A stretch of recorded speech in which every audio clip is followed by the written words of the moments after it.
Hello friends, welcome back to our channel Taaza jobs info. Friends, staff nurse ఉద్యోగాల కోసం ఎదురు చూసే అభ్యర్థులకి ఈ నోటిఫికేషన్ చాలా చక్కగా ఉపయోగపడుతుంది. సో ఈ నోటిఫికేషన్ ద్వారా స్టాఫ్ నర్స్ ఉద్యోగాలని ప్రభుత్వం పర్మనెంట్గా భర్తీ చేస్తున్నారు. అన్నీ కూడా రెగ్యులర్ విధానంలోనే భర్తీ చేస్తున్నారు. గవర్నమెంట్ బెనిఫిట్స్ అన్ని కలుపుకొని కూడా దగ్గర ₹1,50,000 శాలరీ వచ్చే అవకాశం అయితే ఉంటుంది. అలాగే మరి స్టాఫ్ నర్స్ ఉద్యోగాలు ఎక్కడి నుంచి రిలీజ్ అయినాయి, వీరికి కావాల్సినటువంటి ఎలిజిబిలిటీస్ గురించి, రిలీజ్ అయినటువంటి నోటిఫికేషన్ యొక్క పూర్తి వివరాలను కూడా తెలుగులో వీడియోలో చెప్తాను. సో వీడియోని ఎక్కడ కూడా స్కిప్ చేయకుండా పూర్తిగా చివరి వరకు చూసే ప్రయత్నం చేయండి.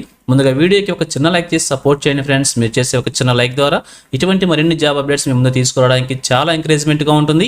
ఇంకా ఇప్పటివరకు మీరు ఎవరైనా మన ఛానల్ సబ్స్క్రైబ్ చేసుకోకుండా చూస్తున్నట్లయితే ఇటువంటి లేటెస్ట్ జాబ్ అప్డేట్స్ కోసం వెంటనే మన ఛానల్ కూడా సబ్స్క్రైబ్ చేసుకోండి. పక్కనే ఉన్న బెల్ సింబల్లో ఆల్ మీద ట్యాప్ చేసి యాక్టివేట్ చేసుకున్నట్లయితే ఛానల్ వీడియోస్ అన్నీ కూడా మీకు ఫ్రీగా నోటిఫికేషన్ రూపంలో వస్తూ ఉంటాయి. సో లేట్ చేయకుండా డైరెక్ట్ టాపిక్లోకి వెళ్ళిపోదాం. ఫ్రెండ్స్, క్లియర్గా చూసుకోవచ్చు, రిలీజ్ అయినటువంటి అఫీషియల్ నోటిఫికేషన్ చూస్తూ ఉన్నాం. ఈ నోటిఫికేషన్ ద్వారా ఫీమేల్ స్టాఫ్ నర్స్ ఉద్యోగాలను భర్తీ చేస్తున్నారు. మరి వీరి సెలక్షన్ ప్రొసీజర్ కనుక మనం చూసినట్లయితే ఇక్కడ 2 స్టెప్ల వారీగా ఎగ్జామినేషన్స్ కండక్ట్ చేస్తున్నారు. సో మొదటగా చూసినట్లయితే ప్రిలిమినరీ ఎగ్జామినేషన్ అనమాట, దాన్ని వచ్చేసి టైర్ 1 అంటున్నారు. అలాగే టైర్ 2 ఎగ్జామినేషన్ కూడా కండక్ట్ చేస్తున్నారు. సో ఈ 2 ఎగ్జామ్స్ ద్వారా అభ్యర్థులను సెలెక్ట్ చేయబోతున్నారు. సో క్లియర్గా చూద్దాం. సో టైర్ 1 ప్రిలిమినరీ ఎగ్జామినేషన్ గురించి మనం క్లియర్గా చూసినట్లయితే ఈ యొక్క ఎగ్జామినేషన్ వచ్చేసి OMR టైప్లో ఆబ్జెక్టివ్ మోడ్లో ఉంటుంది. టోటల్గా 100 మార్క్స్కి అయితే ఉంటుంది. సో ఎగ్జామినేషన్ ప్యాటర్న్ వచ్చేసి 5 పార్ట్స్గా డివైడ్ చేశారు. సో పార్ట్ 1 వచ్చేసి జనరల్ అవేర్నెస్ అనమాట, 10 క్వశ్చన్స్ ఉంటాయి 10 మార్కులకి. పార్ట్ 2 వచ్చేసి రీజనింగ్ ఎబిలిటీ, 15 క్వశ్చన్స్ ఉంటాయి 15 మార్కులకి. పార్ట్ 3 నాలెడ్జ్ ఆఫ్ ICT అనమాట, 15 క్వశ్చన్స్ ఉంటాయి 15 మార్కులకి. పార్ట్ 4 వచ్చేసి క్వాంటిటేటివ్ యాప్టిట్యూడ్, 30 మార్కులకి 30 క్వశ్చన్స్ అడగడం అయితే జరుగుతుంది. అలాగే పార్ట్ 4 వచ్చేసి ఇక్కడ 3 జనరల్ లాంగ్వేజెస్ గురించి ఎగ్జామినేషన్ ఉండబోతుంది. సో జనరల్ ఇంగ్లీష్, అలాగే జనరల్ హిందీ, రీజనల్ లాంగ్వేజ్. మన రీజనల్ లాంగ్వేజ్ వచ్చేసి తెలుగు అప్లై చేసుకోవచ్చు. మీకు దానికి సంబంధించిన లాంగ్వేజ్ కూడా అప్లై చేసుకొని ఆ మూడికి సంబంధించి మీరు ఎగ్జామినేషన్ రాయాల్సి ఉంటుంది. ఒక్కొక్క లాంగ్వేజ్ సంబంధించి కూడా 10 మార్కులు కేటాయిస్తారు.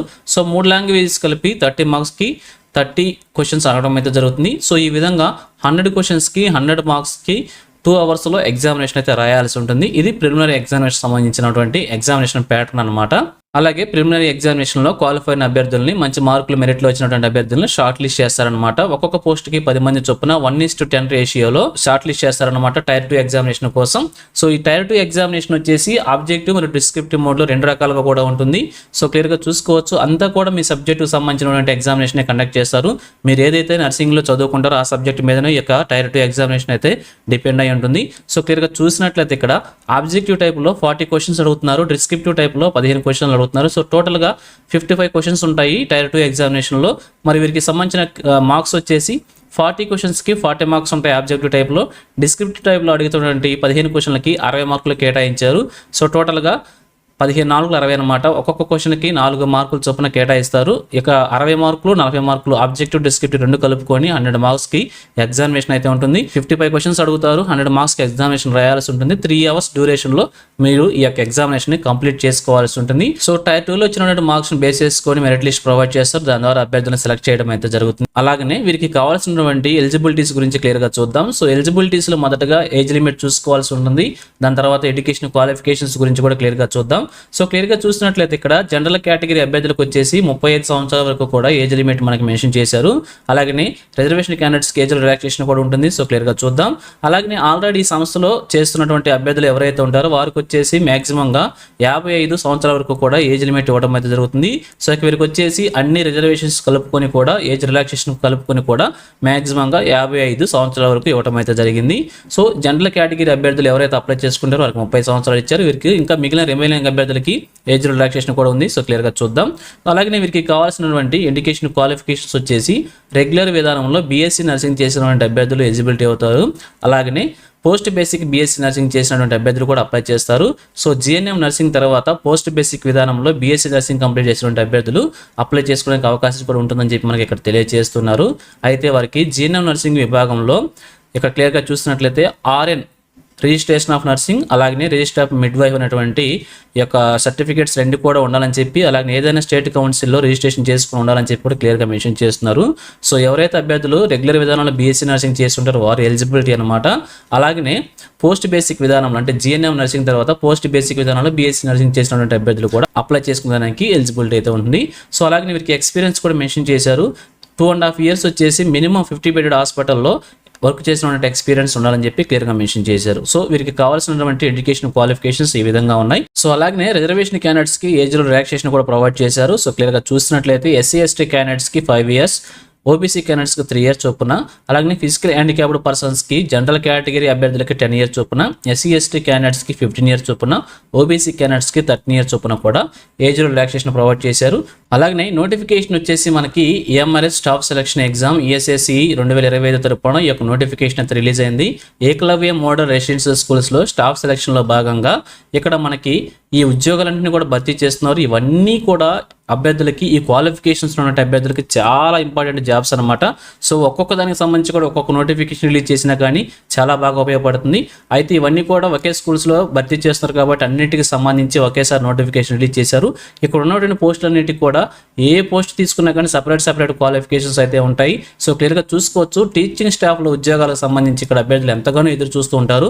అటువంటివన్నీ కూడా ఒకేసారి భర్తీ చేస్తున్నారు. ఇక్కడ ప్రిన్సిపల్ ఉద్యోగాలు, పీజీటీ ఉద్యోగాలు, టీజీటీ ఉద్యోగాలు అన్నీ కూడా టీచింగ్ స్టాఫ్ కింద భర్తీ చేస్తున్నారు. సో ఇవి ఎంత ఇంపార్టెంటో బీఈడీ చేసి డిఎస్సి చేసి ప్రిపేర్ అవుతున్న వారికి మాత్రమే యొక్క వాల్యూ తెలుస్తుంది. అలాగే ఇక్కడ నాన్ టీచింగ్ స్టాఫ్ కింద కూడా కొన్ని రకాల ఉద్యోగాలను భర్తీ చేస్తున్నారు. ఇక్కడ ఏ రకమైన ఉద్యోగం తీసుకోండి, ఆ ఉద్యోగానికి సంబంధించి క్వాలిఫికేషన్ ఉంటే అభ్యర్థులు ఆ ఉద్యోగాల కోసం ఎంతగానో ఎదురు చూస్తూ ఉంటారు. అలాంటి నోటిఫికేషన్స్ అన్ని కూడా ఒకే నోటిఫికేషన్ ద్వారా మనకి రిలీజ్ కావడం ఎంతో అదృష్టం అని చెప్పుకోవచ్చు. సో ఇక్కడ భర్తీ చేస్తున్నటువంటి ఏ ఉద్యోగం తీసుకున్నా కానీ సపరేట్ క్వాలిఫికేషన్స్ ఉంటాయి. సో ఇప్పుడు ఈ నోటిఫికేషన్లో భాగంగా ఆల్రెడీ ఈ నోటిఫికేషన్ చేసి మన ఛానల్లో ఉంచాను.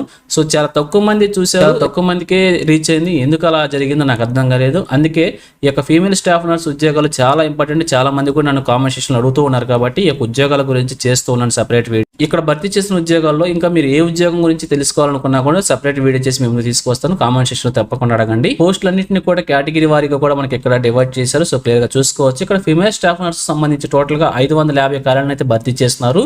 సో అన్రిజర్వ్డ్ కింద 224, ఈడబ్ల్యూఎస్సీ కింద 55, ఓబీసీ కింద 148, ఎస్సీకి 82, ఎస్టీకి 41. ఈ విధంగా ఇంకా ఇక్కడ ఫిజికల్ హ్యాండిక్యాప్డ్ పర్సన్స్ కూడా కొన్ని మెన్షన్ చేశారు. ఈ విధంగా అన్ని కలుపుకొని ఫీమేల్ స్టాఫ్ నర్స్ ఉద్యోగాలన్నీ కూడా 550 ఖాళీలను అయితే భర్తీ చేస్తున్నారు. ఫీమేల్ స్టాఫ్ నర్స్ సంబంధించి లెవెల్ 5 కింద 29,200 నుంచి 92,300 వరకు రూపాయలు కూడా మెన్షన్ చేశారు. అంటే దగ్గర ₹1,00,000 శాలరీ వచ్చే అవకాశం అయితే ఉంటుంది. ఇంకా గవర్నమెంట్ బెనిఫిట్స్ అన్ని కలుపుకొని కూడా 1,00,000 దాటే అవకాశం అయితే ఉంటుంది. సో ఇందులో ఒక జాబ్ కనుక మనం సాధించినట్లయితే ఇంకా జీవితంలో స్థిరపడినట్లే, ఎన్నిదిరిగి చూసుకోవాల్సిన అవసరం లేదు. లైఫ్ సెటిల్ జాబ్స్ అనమాట ఇవన్నీ కూడా. సో మరి ఈ నోటిఫికేషన్కి అప్లై చేసుకోవాలనుకుంటే లాస్ట్ డేట్ వచ్చేసి ఈ నెల 23వ తారీఖు వరకు మెన్షన్ చేశారు. 23/10/2025 వరకు కూడా మనం అప్లికేషన్ ఆన్లైన్లో సబ్మిట్ చేసుకోవాల్సి ఉంటుంది. అలాగే నోటిఫికేషన్ సంబంధించి అప్లికేషన్ ఫీజు కూడా మెన్షన్ చేశారు. సో ఇక్కడ అప్లికేషన్ ఫీజును వచ్చేసి 2 పార్ట్స్గా డివైడ్ చేశారు. మొదటిది వచ్చేసి అప్లికేషన్ ఫీజు, రెండవది వచ్చేసి ప్రాసెసింగ్ ఫీజు అనమాట. సో ఈ ప్రాసెసింగ్ ఫీజు ₹500 కింద మెన్షన్ చేశారు. ఇది ప్రతి ఒక్క అభ్యర్థికి సంబంధించి కూడా పేమెంట్ చేసుకోవాల్సి ఉంటుంది. ఈ యొక్క ప్రాసెసింగ్ ఫీజు ₹500. అలాగే అప్లికేషన్ ఫీజు నుంచి కొంతమంది అభ్యర్థులకి ఎగ్జామ్షన్ ఇవ్వడం జరుగుతుంది. ఇక్కడ చూపించినటువంటి అభ్యర్థులు female, SC, ST and PW candidates వచ్చేసి ఈ యొక్క అప్లికేషన్ ఫీజు నుంచి మినహాయింపు ఇవ్వడం అయితే జరుగుతుంది. వారు వచ్చేసి అప్లికేషన్ ఫీజుని పేమెంట్ చేసుకోవాల్సిన అవసరం లేదు. కేవలం ప్రాసెసింగ్ ఫీజు మాత్రమే పేమెంట్ చేసుకుంటే సరిపోతుంది. మరి ఇక రిమైనింగ్ క్యాండిడేట్స్ ఎవరైతే ఉంటారో వారందరికి సంబంధించి కూడా సపరేట్గా అప్లికేషన్ ఫీజు మెన్షన్ చేశారు. నాన్ టీచింగ్ స్టాఫ్కి వచ్చేసి ₹1,000 చొప్పున మెన్షన్ చేశారు. ఇక్కడ మనం స్టాఫ్ నర్స్ ఏ ఉద్యోగం అయితే ఉంటుందో ఆ ఉద్యోగం వచ్చేసి నాన్ టీచింగ్ స్టాఫ్ కింద భర్తీ చేస్తున్నారు కాబట్టి ₹1,000 application fee, ₹500 processing fee, ₹1,500 fee payment చేసుకోవాల్సి ఉంటుంది రిమైనింగ్ క్యాండిడేట్స్. ఈ నోటిఫికేషన్ వచ్చేసి మనకి ఆల్రెడీ చూసాం. ఏకలవ్య మోడల్ రెసిడెన్షియల్ స్కూల్స్ లో ఖాళీగా ఉన్నటువంటి స్టాఫ్ నర్స్ ఉద్యోగాల భర్తీ కోసం నోటిఫికేషన్ రిలీజ్ చేశారు. స్టాఫ్ నర్స్ తో పాటుగా ఇంకా కొన్ని రకాల ఉద్యోగాలను కూడా భర్తీ చేస్తున్నారు. సో ఆల్రెడీ మన ఛానల్లో వీడియో చేసి కంప్లీట్ వీడియో చేసి ఉంచాను. సో ఎవరైనా చూడనట్లయితే అభ్యర్థినట్లయితే ఈ వీడియో ఎండ్ స్క్రీన్ లో ప్రొవైడ్ చేస్తాను. సో చూసి అందులో మీకు ఏ పోస్ట్కి ఎలిజిబిలిటీ ఉందో ఆ పోస్ట్ కూడా అప్లై చేసుకోవచ్చు. సో ఇది ఫ్రెండ్స్ ఈ నోటిఫికేషన్ గురించి. ఇదే విధంగా ఆంధ్రప్రదేశ్, తెలంగాణ కేంద్ర ప్రభుత్వం నుంచి ఏ జాబ్ నోటిఫికేషన్ రిలీజ్ అయినా కానీ వెంటనే మీ ముందు తీసుకొస్తుంటాను. సో మన ఛానల్ సబ్స్క్రైబ్ చేసుకుని డైలీ ఫాలో అవుతున్నాను. ఎటువంటి అప్డేట్స్ మిస్ అవ్వవచ్చు. అలాగే నేను నోటిఫికేషన్ పీడిఎఫ్ వచ్చేసి మన టెలిగ్రామ్ గ్రూప్ లో ప్రొవైడ్ చేస్తాను. లింక్ ని వీడియో డిస్క్రిప్షన్ లో ప్రొవైడ్ చేస్తాను. నాకు మంచి డౌన్లోడ్ చేసుకోండి. సో ఇది ఫ్రెండ్స్ ఓవరాల్ వీడియో ఇన్ఫర్మేషన్ మీకు నచ్చిందని అనుకుంటున్నాను. మీకు ఎలా అనిపించిందో కింద కామెంట్ సెక్షన్ తెలియజేయండి. ఇంకా మీ ఫ్రెండ్స్ కి, మీ ఫ్యామిలీ మెంబర్స్ అందరూ కూడా షేర్ చేసి వారు కూడా తెలియజేయండి. సో ఇన్ఫర్మేషన్ నాకు మీకు నచ్చినట్లయితే తప్పకుండా ఒక లైక్ చేయడం మాత్రం మర్చిపోవద్దు. Thank you friends for watching. మరొక లేటెస్ట్ వీడియో అయితే మీ ముందుకు వస్తాను. Have a nice day.